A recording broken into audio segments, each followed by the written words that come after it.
Aaron Johnson was just enjoying a peaceful afternoon playing basketball in his driveway until the sound of sirens shattered the calm.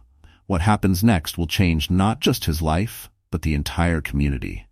Before we start, don't forget to like, subscribe, and tell us where you're watching from. Let's dive in. It was the kind of afternoon Aaron Johnson loved, a bright and breezy Saturday, with just enough warmth to make the sun feel comforting, not scorching. His family had recently moved into this suburban neighborhood, one that seemed like a peaceful haven after the busy streets of the city. The house was perfect, with a big backyard, wide-open streets, and most importantly, a driveway where Aaron could spend hours practicing basketball. It had been one of the first things that excited him about their new home. Aaron wasn't just any teenager. He was thoughtful, kind, and always worked hard to prove himself, both academically and athletically. Basketball was his passion, and he had dreams of playing in college, maybe even beyond. Every moment he spent with a ball in his hand brought him closer to that dream. Today was no different. He dribbled up and down the driveway, weaving imaginary defenders, shooting with precision, and relishing the familiar rhythm of the ball against the pavement. It was his escape, his way of tuning out the world and focusing on something he loved.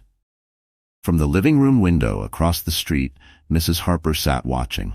She was a woman in her late 50s, with a thin frame, sharp eyes, and a demeanor that suggested she was always ready for a confrontation. Mrs. Harper had lived in the neighborhood for over 20 years and had seen it change over time. In the beginning, it was exactly the kind of place she had always dreamed of. Quiet, orderly, and filled with people who looked like her and shared her values. But recently, she felt the neighborhood had begun to change.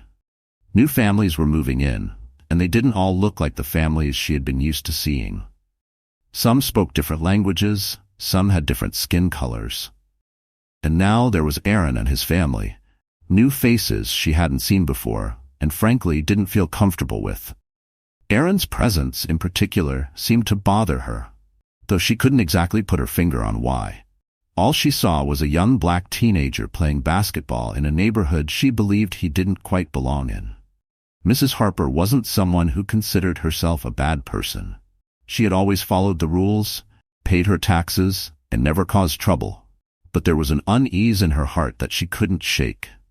It whispered to her that things were changing too quickly, that her once safe neighborhood was becoming unfamiliar. And today, watching Aaron dribble that basketball in the driveway, that unease grew louder. To her, Aaron's presence felt out of place. His energy, his confidence as he played, it all made her uncomfortable, though she would never have admitted that out loud. The more she watched, the more her suspicions grew. Was he really from this neighborhood? Was he supposed to be there? In her mind, she began to connect dots that weren't there. His age, his skin color, the fact that she hadn't seen much of his family, it all became part of a story she was creating. After an hour of watching, Mrs. Harper's discomfort turned into something else. She convinced herself that she needed to do something. After all, she was just looking out for her community. What if this boy was up to no good? What if something bad happened and she could have stopped it? These thoughts swirled in her head until she could no longer ignore them. She grabbed her phone from the side table and dialed the local police non-emergency line. Her heart raced as the dispatcher picked up. "This is the police department. What's the nature of your call?" "There's a young man in my neighborhood, and I'm not sure he belongs here," Mrs. Harper said, her voice firm, though a tinge of doubt crept in. "He's been outside for hours, playing basketball, but I don't recognize him. I just thought someone should check on him, to make sure everything's all right." The dispatcher, used to calls like these, took down the information without hesitation. Mrs. Harper didn't say anything directly racist or overtly wrong, but there was a subtle undercurrent in her voice that communicated her discomfort. She didn't mention that Aaron was doing nothing more than playing basketball, nor did she provide any specific reasons for her suspicion. It was enough to get a patrol car to swing by, just to take a look. Mrs. Harper hung up, feeling a strange mix of satisfaction and anxiety. She had done what she thought was right, hadn't she? She told herself that she was simply being a good neighbor, watching out for her community. but deep down, a part of her wondered if she had crossed a line.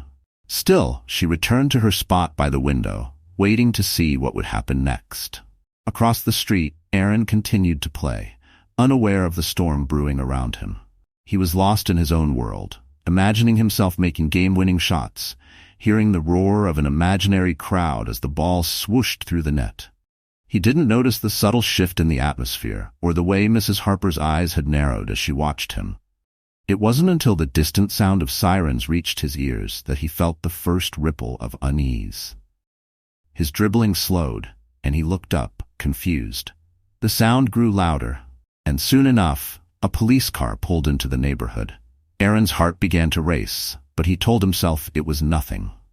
There was no reason for the police to be here because of him. He hadn't done anything wrong. Still, as the car stopped in front of his house and 2 officers stepped out, Aaron's confusion turned into something else, something he didn't want to name. One of the officers, a tall man with a stern expression, began walking toward him. "Hey there, son," the officer said, his tone polite but firm. "We got a call about some suspicious activity in the neighborhood. Mind telling us what you're up to?" Aaron blinked in disbelief. I'm just playing basketball," he stammered, glancing nervously at the ball still in his hands. "This is my house. I live here."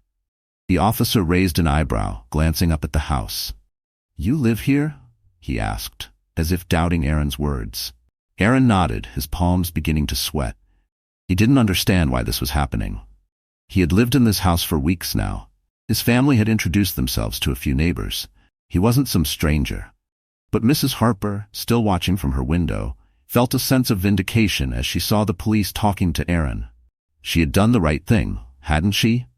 Yet, as the minutes ticked by, an unsettling feeling crept over her. The boy wasn't acting like someone who was doing anything wrong. He wasn't running, wasn't hiding. He was just standing there, confused and nervous. The officers continued to question Aaron, their expressions neutral but their presence intimidating.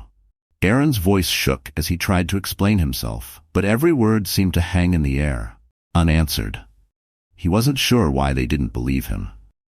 As Aaron stood in his driveway, the basketball slowly rolling to a stop at his feet, he felt the weight of the officers' eyes on him. The questions they asked were simple, but the implication behind them made his stomach twist into knots. He couldn't understand why he was being questioned for just playing outside his own house. The unease that had started as a flutter in his chest was now a heavy feeling, pressing down on him. The officer in front of him asked again, "So, you're saying you live here? Can you provide some proof of that?" Aaron blinked in disbelief. Proof? He had never imagined needing proof to play in front of his own home. His mind raced through the options. Should he run inside and get his ID? Call his parents? He opened his mouth to respond when another voice cut through the tension. "Aaron!" His mother's voice, sharp with concern, echoed from the front door. Mrs. Johnson stood there, her eyes wide as she took in the sight of her son, surrounded by 2 police officers. She had been in the kitchen preparing dinner when she noticed the flashing lights outside, and a deep, instinctual fear gripped her heart the moment she realized what was happening. She hurried down the steps, her hands trembling, trying to maintain calm. "What's going on here? This is our house, and that's my son." The officer glanced at her, then back at Aaron, his expression softening just a little. "We received a call about suspicious activity," he explained, as though his presence was entirely reasonable. "Your neighbor thought someone might be trespassing." Mrs. Johnson's eyes flashed with a mix of anger and disbelief. She had heard about these kinds of situations, seen the news stories, and read the articles. But never in a million years did she expect it to happen to her family, right here in their own neighborhood. Her jaw clenched, but she kept her voice steady, not wanting to escalate things further. "He's not trespassing. He's playing basketball in his own driveway." The officer shifted uncomfortably, sensing the tension. "We understand, ma'am. We just needed to check things out." "Check things out?" Aaron's mother repeated, her voice growing firmer. "Did you check with the neighbor before coming here? Or did you just assume the worst because my son is black?" The second officer, who had been standing a bit behind, spoke up, trying to defuse the situation. "We're just following up on a call, ma'am. It's standard procedure." Aaron's heart raced as he watched the exchange. He had never seen his mother this upset, and it made him feel both embarrassed and frustrated. The officers hadn't raised their voices or been rude, but the fact that they were here at all made him feel like he was guilty of something. For what? Playing basketball? Meanwhile, Mrs. Harper watched from her window, her satisfaction starting to fade as she observed the unfolding situation. From her vantage point, she could see the tension on Mrs. Johnson's face and the awkwardness in the officers' stances. Suddenly, her simple call to the police didn't seem so justified. But the feeling of regret that began to creep into her chest was something she tried to suppress. After all, she was just looking out for the neighborhood, wasn't she? The officers exchanged a glance before one of them stepped back toward their patrol car. "We're going to clear this up. If everything checks out, there won't be any further issues," he said, walking away to call for confirmation that Aaron's family lived at the address. As he did, Aaron noticed Mrs. Harper peeking through her curtains. She seemed smaller now, not as bold as he imagined someone would be after calling the police on their own neighbor. He had never really spoken to her since they moved in, but he recognized her from the few times he saw her outside, tending to her garden or walking to her car. She had never smiled at him, never waved, even though he had tried. Now it all made sense. She didn't like him or his family. She didn't trust them. Aaron's heart sank. He had always tried to be polite and respectful to show that he and his family belonged here just like anyone else. But one phone call, one assumption, had turned his innocent afternoon into this mess. "Mom, it's okay," Aaron said softly, trying to ease the tension. "I didn't do anything wrong. They're just doing their job." His mother looked at him, her eyes softening as she took a deep breath. She could see how uncomfortable he was, how this whole situation had shaken him. She nodded slowly, but the fire in her eyes hadn't fully dimmed. "I know, baby. I know you didn't do anything wrong. That's the point." Minutes passed, but it felt like hours. The second officer, still standing near Aaron and his mother, kept a polite but distant posture. It wasn't long before the first officer returned from the car, his face relaxed, the tension easing. "Everything checks out," he said, offering an apologetic nod. "We're sorry for the misunderstanding." Mrs. Johnson folded her arms. "A misunderstanding? My son was doing nothing but playing outside, and you showed up like he was committing a crime. Maybe you should reconsider how you handle these calls in the future." The officers looked slightly uncomfortable, but remained professional. "We understand, ma'am. We'll pass on the message."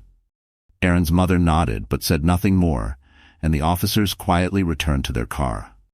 The flashing lights finally dimmed, and the patrol car pulled away, leaving the street in the same quiet it had been before.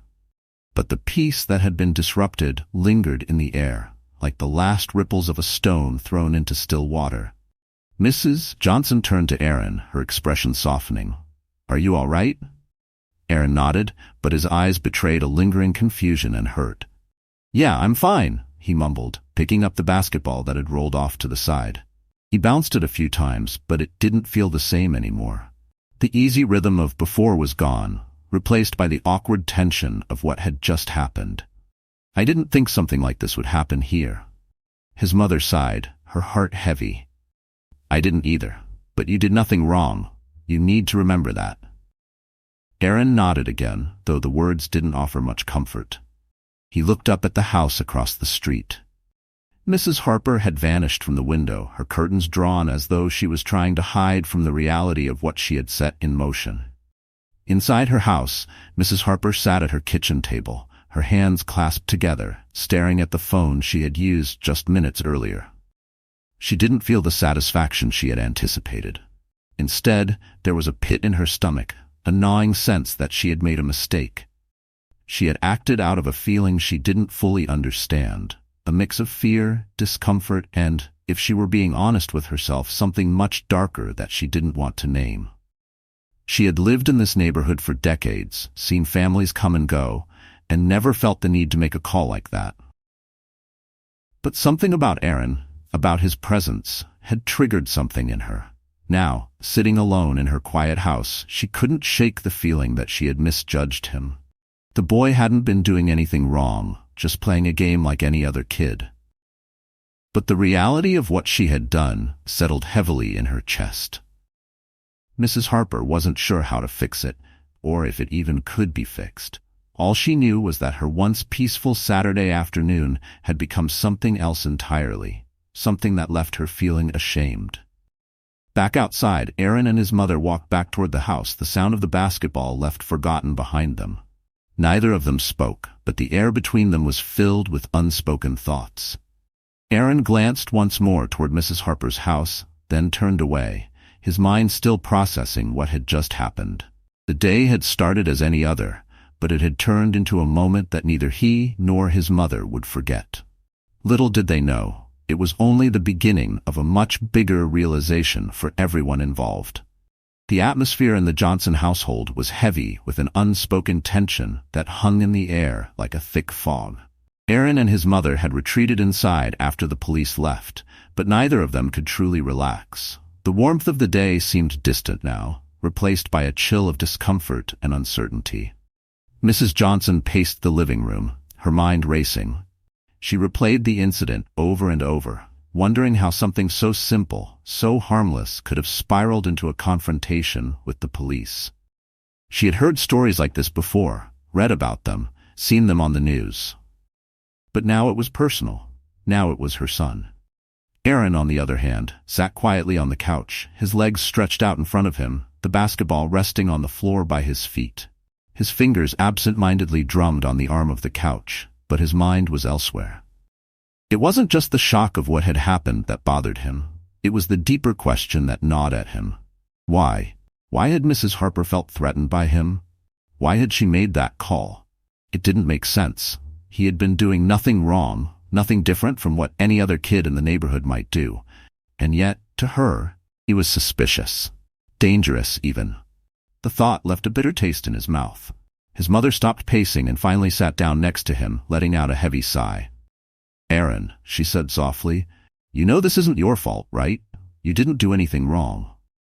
Aaron nodded, but he didn't speak. Deep down, he knew his mother was right, but that didn't make the feeling of injustice go away. How was he supposed to move past something like this? What if it happened again? What if it wasn't just Mrs. Harper who looked at him that way? Before either of them could say anything else, the sound of a car pulling into the driveway broke the silence. At first, Aaron thought it was just his father coming home from work. His dad was always coming and going at odd hours because of his job. But when he heard the distinct tone of a police radio from outside, his stomach twisted with anxiety. Mrs. Johnson glanced toward the window, her brow furrowing. She stood up, peeking outside. "Aaron," she said, her voice suddenly tight, "it's your father." Aaron blinked. His father? Why would his dad come home in his unmarked police car? Unless... A sinking realization hit him. His father, Chief John Johnson, must have heard about the incident with the officers. He must have gotten word from the dispatcher or one of the patrol officers and come to find out what had happened for himself. Sure enough, a moment later, the door opened, and Chief Johnson stepped into the living room. He was a tall, broad-shouldered man in his early 40s, with an air of authority that was hard to miss. In his police uniform, he looked even more imposing, though his expression was one of deep concern, not anger. "Aaron," he said softly, nodding toward his son. "Are you all right?" Aaron didn't know what to say. He had never seen his father look quite like this before, so serious, so focused. Normally, his dad was the easygoing, reassuring presence in the house, always quick with a joke or a smile. But today, there was none of that in his face. "I'm fine, Dad," Aaron mumbled, though he didn't really feel fine. Chief Johnson turned to his wife, his jaw clenched as he struggled to maintain his composure. "I just got a call from the station," he explained. "The officers reported what happened. They didn't realize it was Aaron they were talking to." Mrs. Johnson crossed her arms, her voice low but steady. "They shouldn't have come at all. Our son was just playing basketball. He wasn't bothering anyone." "I know," Chief Johnson replied, his voice calm but with an edge of frustration. "Believe me, I'm not happy about it either, but I need to handle this carefully." Aaron could hear the tension in his father's voice, the careful balancing act he was trying to maintain. On one hand, he was the police chief, responsible for ensuring his officers followed protocol and maintained order in the community. On the other hand, this was personal. This was his family. Before Chief Johnson could say anything further, the doorbell rang. The sudden chime sent a ripple of tension through the room. Mrs. Johnson looked at her husband, her eyes widening with confusion. Who could that be? Chief Johnson moved to the door and opened it cautiously. Standing there, to Aaron's surprise, was Mrs. Harper, the very woman who had called the police on him earlier. Her presence on their doorstep was unexpected, and the look on her face suggested that she wasn't entirely comfortable being there either. Mrs. Harper was clutching a small plate of cookies in one hand, though the gesture seemed more like an afterthought than anything sincere. She looked smaller now, her usual air of superiority replaced with something that resembled guilt. "Chief Johnson," she said, her voice wavering slightly.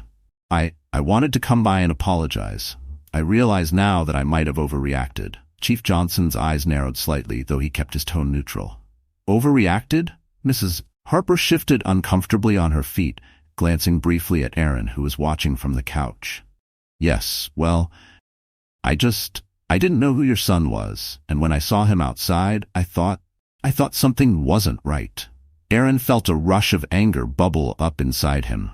He wasn't sure what infuriated him more, the fact that she was only apologizing now that she knew who his father was, or the fact that she was still struggling to admit what she had done was wrong. His father, however, remained calm.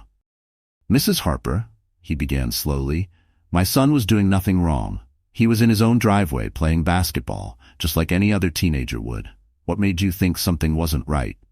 Mrs. Harper swallowed hard, clearly uncomfortable with the question. "I don't know," she stammered. "It's just, I didn't recognize him, and I thought maybe." Chief Johnson's face remained impassive, but there was a tightness in his jaw that Aaron recognized. "You thought maybe because of the color of his skin. He didn't belong here," his father finished for her, his voice calm but cutting. Mrs. Harper opened her mouth to protest, but no words came out. She looked down at the plate of cookies in her hands, as if realizing for the first time how absurd the gesture was in light of the situation. "I'm really sorry," she whispered, her voice barely audible. "I didn't mean for this to happen." For a moment, no one spoke. The silence was heavy, filled with all the things that could have been said but weren't. Aaron's heart raced as he watched the scene unfold, unsure of what would happen next. Finally, his father spoke again, his voice soft but firm. "I appreciate you coming to apologize, Mrs. Harper. But you need to understand that what you did today wasn't just a mistake. It could have had serious consequences. You need to think about that the next time you feel uncomfortable with someone just because they don't look like you." Mrs. Harper nodded quickly, her face flushed with embarrassment. "I will. I really will." Chief Johnson gave her a polite but distant nod, signaling that the conversation was over. Mrs. Harper glanced at Aaron one last time, as if searching for some sign of forgiveness. But Aaron remained silent, his eyes locked on the floor. As she turned and walked away, the door closed softly behind her, leaving the Johnson family standing in the hallway, the tension still thick in the air. Chief Johnson let out a long breath and turned to his son. "Are you okay?" he asked, his voice filled with concern. Aaron looked up at his father, feeling a strange mix of emotions, anger, sadness, relief. "Yeah," he said quietly, "I guess so." His father placed a hand on his shoulder, giving him a reassuring squeeze. "I know this was hard, son, but you handled it well. I'm proud of you." Aaron nodded, though he wasn't sure what to feel. The events of the day had shaken him more than he wanted to admit, and the weight of Mrs. Harper's actions still sat heavily on his chest. But for now, at least, the ordeal seemed to be over. Or so he thought. The door closed behind Mrs. Harper with a soft click, but the tension that had filled the room lingered. Aaron's father still stood by the door, his hand resting on the knob as though he were contemplating something far beyond the situation that had just unfolded. Aaron and his mother remained in the living room, sitting in silence, each lost in their own thoughts. Aaron felt conflicted. On the one hand, Mrs. Harper had come over to apologize, which part of him appreciated. But on the other hand, her apology felt forced, like it was driven more by embarrassment than genuine regret. The fact that it took her discovering who his father was to come over at all left a sour taste in his mouth. Was she sorry for what she did, or was she sorry that she had been wrong about his family's status in the neighborhood? His father's presence, normally a source of reassurance, felt different today. Chief Johnson, always calm under pressure, looked unusually tense. Aaron could see it in the way his shoulders were slightly hunched, his brow furrowed in deep thought. His dad was a man used to solving problems, used to being the one people turned to for answers. But today, he seemed at a loss. This was different. This was personal. "Aaron," his father said, his voice breaking the silence, "why don't you take a break for a bit? I know this has been a lot to deal with." Aaron nodded, grateful for the suggestion. He wasn't sure what he would do, but anything was better than sitting here, reliving the events of the day over and over in his mind. He grabbed his basketball and headed out the back door, where he could be alone with his thoughts. As he dribbled the ball absent-mindedly across the yard, his mind drifted back to the police officers who had shown up at his house. The way they had looked at him, the questions they had asked, it was as if, in their eyes, he had already done something wrong the moment they arrived. He thought of Mrs. Harper's face as she stood on their porch, clutching that ridiculous plate of cookies. Did she even realize the weight of what she had done? Inside, Chief Johnson and his wife sat at the kitchen table, their earlier frustrations still palpable. Mrs. Johnson, her arms crossed tightly over her chest, finally broke the silence. "I can't believe this happened, John. I just can't. We've been living here for what? A few weeks, and already we're dealing with this?" Chief Johnson nodded, but his face remained neutral. "I know. Believe me, I'm just as upset as you are, but we have to be careful about how we respond." "Careful?" Mrs. Grove Johnson's voice was incredulous. "Our son was treated like a criminal in his own front yard. And it wasn't just some random misunderstanding. She called the police on him because he's black. How is that something we should be careful about?" Chief Johnson leaned back in his chair, letting out a deep sigh. "You're right. It's not something we should have to tolerate. But I'm the police chief. If I start throwing around accusations or making this a bigger issue, it could turn into something ugly." Mrs. Johnson's frustration bubbled over. "But it already is ugly, John. Look at what happened. Aaron was out there minding his own business, and now he's shaken up because someone couldn't see past the color of his skin. This is the kind of thing that can stay with a kid, make him question his place in the world. And the worst part, she only apologized because of who you are." Chief Johnson looked away, his face hardening. He knew his wife was right. As the chief of police, he had always prided himself on being a fair and just leader, someone who believed in protecting the community, all of the community. But today, that line between his professional role and his personal life had blurred in a way he hadn't expected. This was his son, his family, and suddenly the dynamics of the situation were much more complicated. "I'll talk to her," Chief Johnson said quietly after a long pause. "I'll make sure she understands that this can't happen again." Mrs. Johnson shook her head, her frustration still simmering. "It's not just her, John. It's the whole mindset. What are we teaching Aaron by letting this slide? That it's okay for people to assume the worst about him just because of the way he looks?" "I'm not saying we let it slide," Chief Johnson replied, his voice steady. "But I have to handle this carefully. If I don't, it could escalate into something bigger than just a neighborhood issue. The last thing I want is for this to become a public spectacle." Mrs. Johnson stared at her husband, understanding his position but still feeling the sting of what had happened. She knew he was right in some ways. His job required him to tread carefully in situations like these. But that didn't make it any easier to swallow. She wanted justice for her son, not just an apology that felt more like damage control. "I just want Aaron to feel safe," she said softly. "I don't want him growing up thinking that people will always see him as a threat, no matter how good he is, no matter how much he proves himself." Chief Johnson reached out and took her hand, his expression softening. "I want the same thing," he said quietly. "I want him to grow up knowing that he belongs anywhere he goes, that he's not defined by what people like Mrs. Harper think of him." They sat in silence for a moment, the weight of the day settling heavily between them. Outside, they could hear the faint sound of the basketball bouncing, each thump a reminder of the quiet resilience their son was showing. even in the face of such an ugly experience. Across the street, Mrs. Harper sat in her kitchen, her mind swirling with guilt and confusion. She couldn't shake the look on Chief Johnson's face as he had spoken to her. His words had been polite, but there was an unmistakable edge of disappointment that cut deeper than any anger or harsh words might have. It wasn't just that she had made a mistake. It was that she had allowed her own prejudices to blind her to the truth of who her neighbors really were. She placed the plate of uneaten cookies on the counter and sat down at the table, her hands trembling slightly. She wasn't used to feeling like this gnawing sense that she had done something so deeply wrong. For so long she had believed that she was just a concerned citizen, someone who cared about the safety of her community. But now she couldn't ignore the darker truth beneath that surface. The image of Aaron standing in his driveway, confused and scared as the police questioned him, replayed in her mind.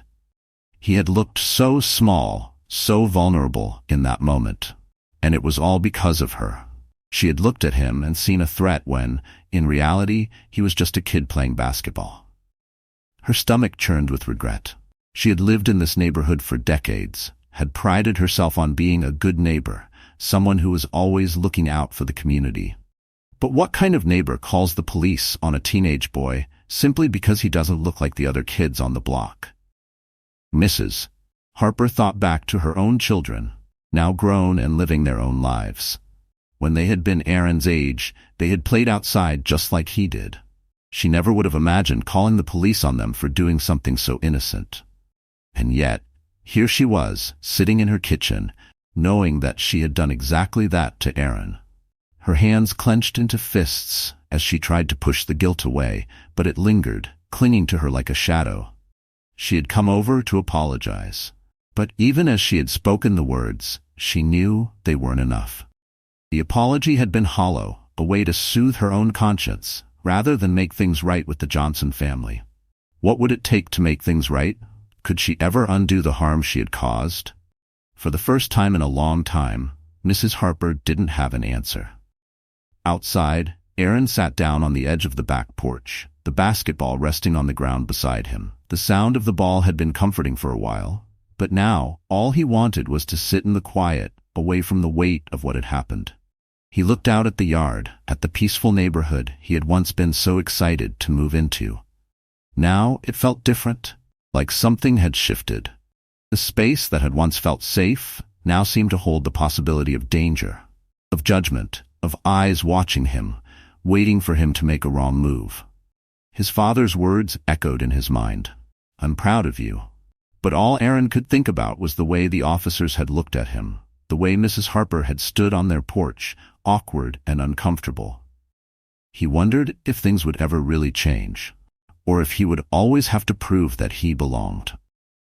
As the sun began to set, casting a soft orange glow over the neighborhood, Aaron made a quiet promise to himself. He wouldn't let this moment define him. He wouldn't let it make him smaller.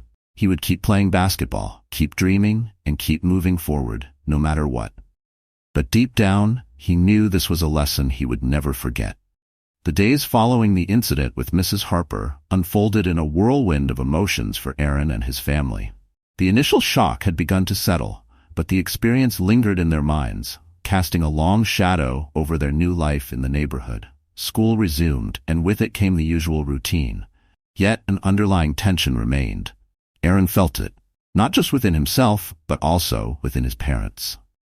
The atmosphere at home was different, filled with cautious conversations and the weight of unspoken fears. As Aaron returned to school, he noticed subtle changes. Some classmates seemed to regard him with a newfound wariness, their glances lingering just a moment longer than before. He could sense the change in dynamics, the way some peers stepped back, hesitating to engage with him as they might have previously. It was as if they were measuring him against the backdrop of what had happened, and he found himself wishing he could shake off the unwanted attention. One afternoon, during gym class, Aaron joined his friends on the basketball court. The court was where he felt most at home, where the weight of the world fell away as he focused solely on the game. They were in the middle of a heated match, the sound of sneakers squeaking against the hardwood and the echoes of laughter and shouts filling the air. It was familiar territory, but he couldn't shake the feeling of being watched. As he dribbled the ball, he glanced at the bleachers and caught sight of a few students whispering among themselves. He felt his heart race, the all-too-familiar unease creeping back in. Were they talking about him? Were they speculating about the police incident? His focus faltered, and he missed an easy layup. "Hey, what's wrong with you today?" his best friend Marcus asked, jogging over after the play. "You're off your game." "Just thinking," Aaron replied, trying to brush it off. But the truth was that he was worried about how people perceived him, worried about being judged. "About what?" Marcus pressed, concern etched on his face. "Is it about that neighbor? I heard she called the cops on you." Aaron sighed, feeling the weight of it all. "Yeah, I just wish it hadn't happened, you know? I feel like everyone is looking at me differently now." Marcus nodded slowly, a look of understanding crossing his features. "People can be stupid. Don't let her get to you. You belong here, man. You're a great player. Just keep doing your thing." His words provided a small comfort, and for a moment, Aaron felt a flicker of hope. Perhaps not everyone had changed their opinion of him. Perhaps he could rise above the stigma and continue to be the kid he had always been. Later that evening, as the sun dipped below the horizon and painted the sky in hues of purple and orange, Aaron found himself alone in the backyard again, the basketball in hand. He began shooting hoops, the rhythmic sound of the ball hitting the asphalt easing his mind. Each swish of the net felt like a small victory, a reminder of his passion. Suddenly he heard a voice from behind him. "You're pretty good at that, you know." Turning around, Aaron was surprised to see Mrs. Harper standing at the edge of the yard, a hesitant look on her face. She held another plate of cookies. This time, the gesture felt more genuine. "I thought I'd bring some over. I really am sorry about what happened the other day." Aaron's heart raced. He had been expecting to feel anger or resentment, but instead he found himself frozen, unsure of how to respond. Thanks," he managed to say, his tone cautious. "I know I messed up," she continued, her voice shaky. "I didn't think about what I was doing. I just saw someone who didn't look like the others, and I let my fear get the best of me. I realize now how unfair that was to you and your family." Aaron nodded slowly, still processing her words. "Yeah, it wasn't cool," he replied, finding a flicker of courage in his voice.